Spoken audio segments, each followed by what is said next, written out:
Warner Brothers. If you're watching this video, just know that it falls under fair use, so don't sue me. Anyways, I was desperately trying to make a video review on Mighty Express, which I personally consider to be the worst kids cartoon of 2020. However, it's such a mess that the video just fell through. It may get published one day, but who knows. Anyway, today we're going to talk about a kids cartoon I actually like, Animaniacs. Because I wasn't born in the 90s, I got to watch the show when it came to the Hub in 2013. And I miss the Hub. Anyways, the show was amazing to me as an 8-year-old, and it still is today. The animation is bouncy, the jokes are hilarious, and the songs are extremely catchy. And top of all of the memorable characters, you've got one of the best cartoons ever made. The show can be loved by all generations. Case in point, me and my Zoomer friends in 2nd grade loved the show, and we talked about it every day on the playground. That's how good it was. When I found out that Hulu was making a reboot of it, I was excited, and now it's finally here today. Let's talk about it. So, the basic premise of the show is that the Warner siblings, Yakko, Wakko, and Dot, have been trapped in the Warner Brothers water tower for 22 years, and they finally come back, and have also been greenlit for a reboot. Yes, the show has a lot of meta humor, and it makes fun of reboots and 2010's trends a lot. Because of this, the internet has been hating on the reboot because it makes fun of Trump and has a lot of modern references. They even called it Marxist woke propaganda indoctrination. Okay, boomer. For one thing, the show made fun of the Macarena and the sitcom Friends in the original. As for the Trump references, aw, boo-hoo, did the widow fascists get their feelings hurt? Well, Trump's not gonna suck you off. So, and he lost the election, so go suck it up, Buttercup. Also, may I present the following clips that shows that the original made fun of politics too. Wacko packs away the snacks while Bill Clinton plays the sax. We're Animaniacs. According to this, I'd say we've lost our way. This isn't a map. It's a campaign flyer for the Republican Party. And here's a little message to all the people who are gonna make 1 million bajillion hour rants about the Animaniacs reboot. Beverly Hills 90210. How could they get that wrong?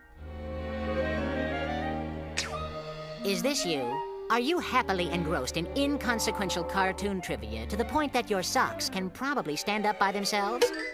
Well, if you are, there's hope, there's help, there's the Please, Please, Please Get a Life Foundation. Feels so good to get that out of my system. Anyways, the reboot is great in its own right. The animation, like the original, is very bouncy, but this time it's much more colorful. It's also presented in glorious widescreen HD because of the advances that have been made since the 90s ended. The music and comedy are just as good, maybe even a little bit better than the original show. And that's saying a lot because the show is one of the most influential popular cartoons in the 90s, so the new crew have big shoes to fill. The show relies a lot on reboot and Hulu humor, but it's still really funny nonetheless. And yes, Pinky and the Brain, the laboratory mice, are back too. And their shorts are just as good as the original show shorts. Maybe even a little better too. In fact, I think that the show's Pinky and the Brain shorts are just a little bit better than the new Warner shorts. Don't get me wrong, I really like the new Warner shorts, but despite the hilarity of the reboot jokes, they outstayed their welcome after the first episode. The only other issue I have with the show is that almost none of the other characters from the original cast return. I mean, we have no Goodfeathers, no Slappy and Skippy, no Minerva Mink, none of them.